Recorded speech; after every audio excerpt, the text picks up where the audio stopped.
A set of studies, one released and one ongoing, is hoping to better support caregivers by understanding their different needs and to come up with more targeted training. For a start, nearly 300 caregivers have taken a survey which also identifies the different types of caregivers. To tell us more, we have with us this evening in the studio people behind the study from the Center for Aging, Research and Education at the Duke-NUS Medical School, Associate Professor Rahul Malhotra, and from the agency working with aging issues, the Tsao Foundation, Ms. Susana Harding. Thanks so much for coming in this evening. Let's start with you, Professor. Two studies, and one involves a survey. Is that ongoing? Very quickly to clarify. So the survey has been completed. Okay, all right. Yeah. So this is the one that was released in 2022. Yeah. What did you find in that survey? Sure. So I would start, good evening to you. I would start by thanking all the caregivers who have participated in the two studies. The first study, the survey that you mentioned, it's called the Caregiver Transitions Among Family Caregivers in Singapore study. It's a broad-ranging survey of various facets of family caregiving. The study findings that we presented today in a symposium that was earlier organized by CARE and the Tsao Foundation was about the extent of burdens and benefits of caregiving that family caregivers perceive as a result of care provision to their loved older adults. So benefits as well as costs? Benefits as well as burdens. So burdens can be in various facets. It could be psychological burden, it could be physical burden, it could be financial burden, or burden in the form of lost social relationships and lost family ties. And benefits are mostly psychological in the terms of satisfaction and the growth that one perceives as an individual when you provide care to a loved one. So, Professor Rahul, by talking about and discovering more about the kinds of burdens, does that also reveal about the different types of caregivers that end up having to deliver this kind of... Sure. So the intent of the analysis that we did, that we presented today, was to identify different patterns of how the burden and benefits co-vary.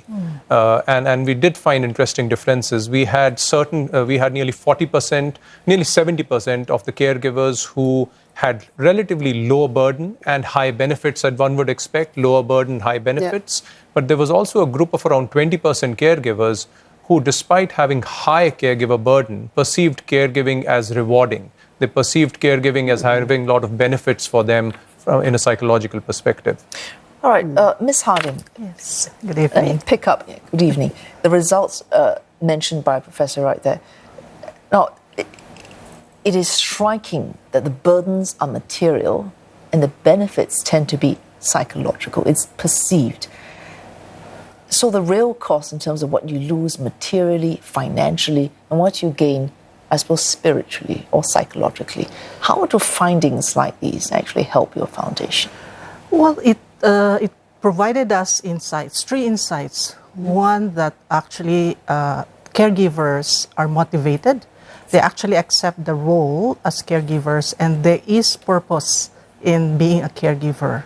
The second one is that the caregivers, as Rahul has mentioned, there are burdens, but there are actually benefits and rewards in the caregiving journey, throughout the caregiving journey. And the third one is that there is a sense that they are able to manage, that they are able to have a sense that they are able to identify, cope with the everyday caregiving needs, that they're actually able to anticipate future challenges, and that they are able to do self-care of their own well-being and to work towards a balanced life. So these are data that in the past, it was always about the burden. It was always about the stress. But now with this study, we're able to also identify that there's a side, the positive side to the caregiving. Yeah. They can exist in one caregiver, both the negative and the positive. Well, I guess what you're saying is, on some level, we all know. Yes. You know, we all know on some level that there's more good, than bad that comes out of this. But at the same time, you have to be able to translate that into practical tips and practical ways to help the caregivers on the ground. How has that worked out? So this project is actually a translational research project. That means there's a research component, and us as a NGO working in the community, we translate the research into the practice. So how did we translate that? This is the practical side of it. One is changing the mindset of formal caregivers, clinicians. Traditionally, when family caregivers accompany an older person or a care recipient, they don't spend time to get to know the caregiver early on, so that then there could be prevention.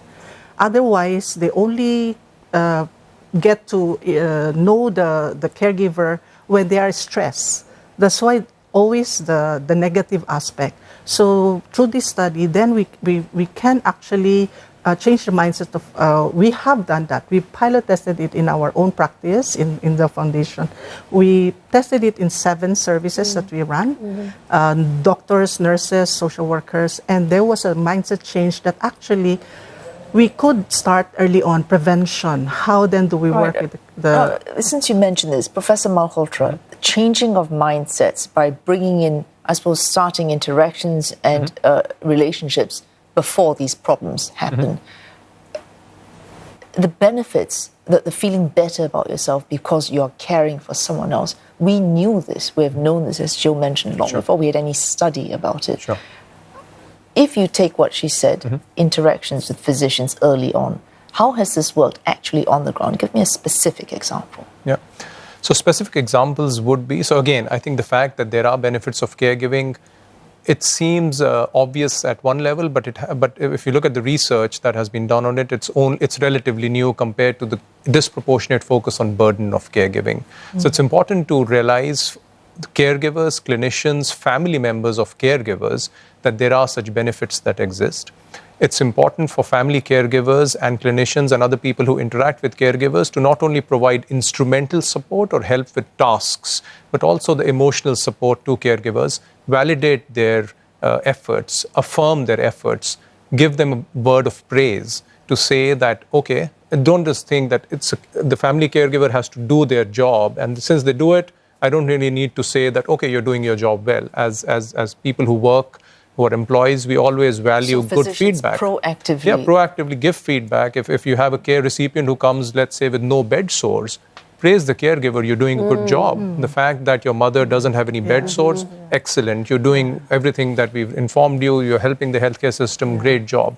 Small things like these do matter and increase the affirmation and validation that caregivers get from something that we take for granted otherwise. Ms. Harding, we are, after all, a super aging society, and in Singapore at least.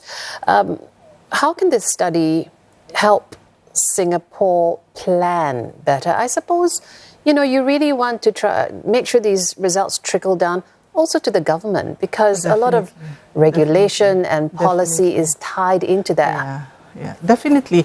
With this data, we would be able to engage different stakeholders, policymakers, in terms of how then do we have also a focus on the caregivers, not just always the care recipients, how some of the funding could actually plow into the caregivers to be able to identify their needs early on, their aspirations, and how can we amplify the rewards, and such that it actually, my thinking is, if we empower the caregivers, we won't have sufficient formal caregivers, clinicians.